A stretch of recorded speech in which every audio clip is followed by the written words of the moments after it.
संविधान को, लोकतंत्र को बचाने की यात्रा है। अपने किसानों के लिए लड़ रहे हैं, किसानों के लिए चल रहे हैं, युवाओं को रोजगार मिले इसलिए चल रहे हैं ये, और महिलाओं की भविष्य सुरक्षित हो, महिलाएं सुरक्षित रहे, भविष्य सुरक्षित हो, इसलिए चल रहे हैं। यही बात है, महिलाओं के लिए लड़ रहे हैं, बेरोजगारी के लिए खड़े हैं, किसी वजह से जो यात्रा कर रहे हैं। तो जब तक सरकार नहीं होगी राज्यों में या फिर केंद्र में सरकार नहीं होगी, तब तक ये पॉसिबल कैसे? देखिए, इतना घबराइए मत। भारतीय जनता पार्टी ने पूरे सिस्टम को, सरकारी सिस्टम को अपने अंडर में कर लिया है। जो जनता के हित में काम करते थे वो सबको, सारे तंत्र को, इस तरह के संवैधानिक तंत्र को सब अपना तंत्र बना लिए। भाजपा के लिए काम करे। मीडिया को ही ले लीजिए, जैसे मीडिया पूरे देश के लिए होती है, लोकतंत्र का चौथा स्तंभ है, लेकिन अब वो भाजपा मीडिया जो है भाजपा मीडिया बन गई है।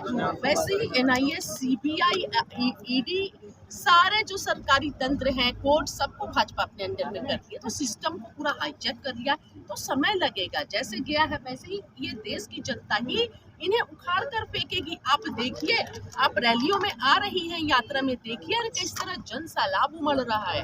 तो ये लोग समझ रहे हैं, विश्वास जाग रहा है।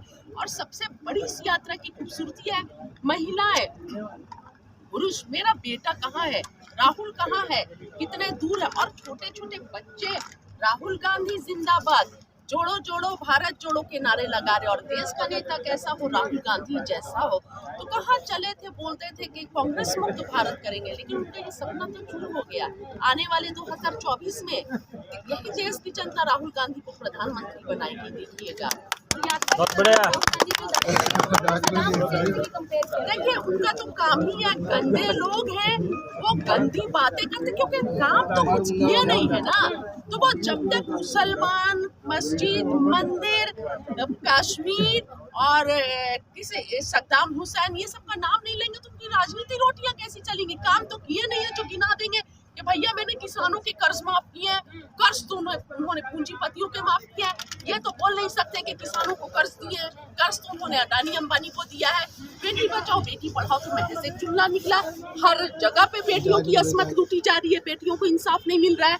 किसानों पर टायर चढ़ा दिया गया, थार गाड़ी चढ़ा दिया गया। मंत्री महोदय अब तक पद पर बने हुए हैं।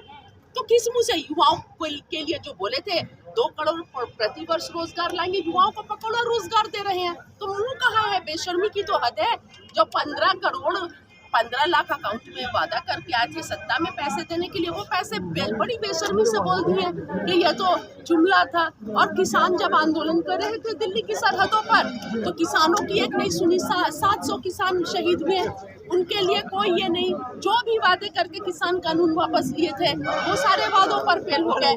किसानों को खालिस्तानी और आतंकवादी तक बना दिया। तो राहुल गांधी को सद्दाम हुसैन बोल दिया तो क्या बोले? अगर आप इन मुद्दों को गिनवा रहे हैं तो यदि यही मुद्दे हैं, बेरोजगारी, महंगाई, ये जनता को त्रस्त कर रही है, फिर भी चुनाव जीत जाते हैं। देखिए, कहीं ना कहीं एक यात्रा और एक आंदोलन EVM के नाम पर भी होना चाहिए, बहुत जरूरी है, तभी देश बच सकता है ना? आप सब सहमत हैं मेरी बातों से? देखिए, जनता भी बोल रही है। नहीं, कांग्रेस की नाकामी का आप नाकाम कैसे बोल सकते हैं? अभी हिमाचल में हमारा अच्छा है, मध्य प्रदेश हम जीते हुए थे, छत्तीसगढ़ जीते हुए थे, गोवा में सरकार बनती, असम में बनती, हर जगह तो पाई MLA MP को खरीद लेते हैं, धमका के डरा के बना लेते हैं, पैसे के दम पे बना देते हैं। जनता कहाँ नकार रही है? जनता तो हमें चुन रही है, पर ये सरकार जो है लोकतंत्र हाशिए पर आ गया है, संविधान हाशिए पर आ गया, आज मजाक बन के रह गया है देश में संविधान और लोकतंत्र। सही बात, EVM बंद होना चाहिए। हाँ, EVM बंद होना चाहिए। चुनाव होना चाहिए। कांग्रेस भारी मतों से गुजरात में आपने देखा कि पिछली बार राहुल गांधी जी ने वहाँ रैली की थी पिछले चुनाव में, तो बहुत पीछे भारतीय जनता पार्टी को 27 साल में सबसे कम सीटें 99 मिली थी, लेकिन इस बार पूर्ण बहुमत मिल रहा है। तो क्या आपको लगता नहीं कि राहुल गांधी जी का नाम, सोनिया गांधी जी नाम, तो कांग्रेस पार्टी का अस्तित्व? मैं आपको यही बताना चाहती हूँ, अस्तित्व ऐसी बात नहीं, मैं आपको यही बोलना चाहती हूँ कि इस भारत जोड़ो यात्रा को पॉलिटिकल यात्रा से मत जोड़िए। अगर राहुल जी को पॉलिटिकल बेनिफिट लेना होता तो वो गुजरात में जाकर यात्रा शुरू करते, ना कि कन्याकुमारी से कश्मीर तक। तो यह दिल जोड़ने का यात्रा है, देश जोड़ने का यात्रा है, देश के लोगों से मिलने का यात्रा है। क्योंकि आपको पता होगा पार्लियामेंट में जब हमारे MPs बोलते हैं, सवाल करते हैं, तो उनके वॉइस को साइलेंट कर दिया जाता है। सो नेशनल मीडिया हमें दिखाती नहीं है, कोई ऑप्शन नहीं बचता है सड़क पर उतरने को छोड़ के। आप लोग हमेशा आरोप लगाते हैं गोदी मीडिया शब्द का इस्तेमाल करते हैं, तो आप लोगों को क्या लगता है जो आपसे सवाल करता है आप उसे गोदी मीडिया करार देते हैं? नहीं, बिल्कुल नहीं। सवाल तो सत्ता से किया जाता है। ये मोदी मीडिया इसलिए बोलते हैं क्योंकि सवाल सत्ता से करने के बजाय सवाल विपक्ष से करती है। सवाल अब किसान बेचारे आंदोलन कर रहे हैं, अपने हकों के लिए लड़ रहे हैं, उनको ब्लेम दिखाती है, उनको जाके गोदी मीडिया सरकार के लिए मदद करने लगती है, बोलती है ये तो खालिस्तानी है, ये तो आतंकवादी है। मैं 13 महीने थी किसान आंदोलन में, आकर रोज बोलती थी, मीडिया में मैं देखती थी, क्या सिंघू बॉर्डर तो खाली हो गया जी, किसान तो भाग गए जी, आंदोलन तो खत्म हो गया जी। इस तरह का तो आप लोगों का जो नेशनल मीडिया उनका स्टेटमेंट होता है आंदोलन। तो मैं बोलती भी थी 9-10 किलोमीटर आंदोलन है, आइए कैमरा लेके मैं दिखाती हूँ, अगर नेशनल मीडिया को नहीं दिख रहा है तो। इस तरह तो सरकार के लिए वो काम करती है, तो क्या बोला जाए, गोदी मीडिया ना बोला जाए तो क्या। आज तक नेशनल मीडिया सरकार से कभी कुछ सवाल करने का दम है उसे? सरकार में कोविड के समय प्रवासी मजदूर सड़कों पर मरे, सरकार से सवाल किया गोदी मीडिया ने? बिना ऑक्सीजन के डेल्टा वायरस के समय लोग मरे हैं, सवाल किया? नहीं किया। सेंट्रल वेस्टा प्रोजेक्ट बन रहा है, क्यों बन रहा है? सवाल किया? नहीं किया। 1 साल टाइम मिला डेल्टा वायरस आने में, लेकिन 1 साल में तैयारियां नहीं हुई, वो इलेक्शन चुनाव लड़ते रहे। किसी ने सवाल किया कि ये जो लोग मरे, इसका किसी मीडिया को हिम्मत हुआ जो ये बोले कि भारतीय जनता पार्टी की वजह से इतनी लाशें गिरी हैं, गंगा में लाशें बही हैं, कुत्तों ने लाशों को नोचा है? हिम्मत हुई? नहीं हुई। रवीश कुमार करते थे, क्या हुआ? एनडीटीवी को खरीद लिया गया।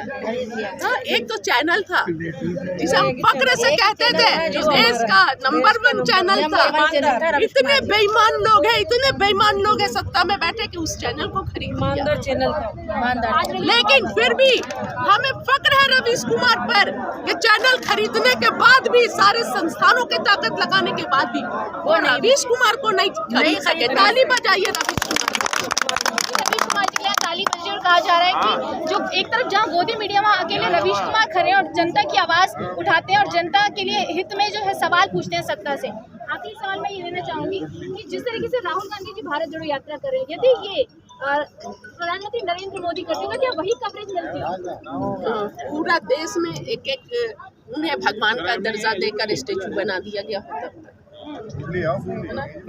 हमारे राहुल गांधी जो कर रहे हैं, अगर ये नरेंद्र मोदी पहले तो कर नहीं सकते हैं, क्योंकि इसके लिए सही में 56 इंच का सीना चाहिए, वो झूठ वाला नहीं है ना, तो वो राहुल गांधी ही कर सकते हैं, कोई और नहीं कर सकता है।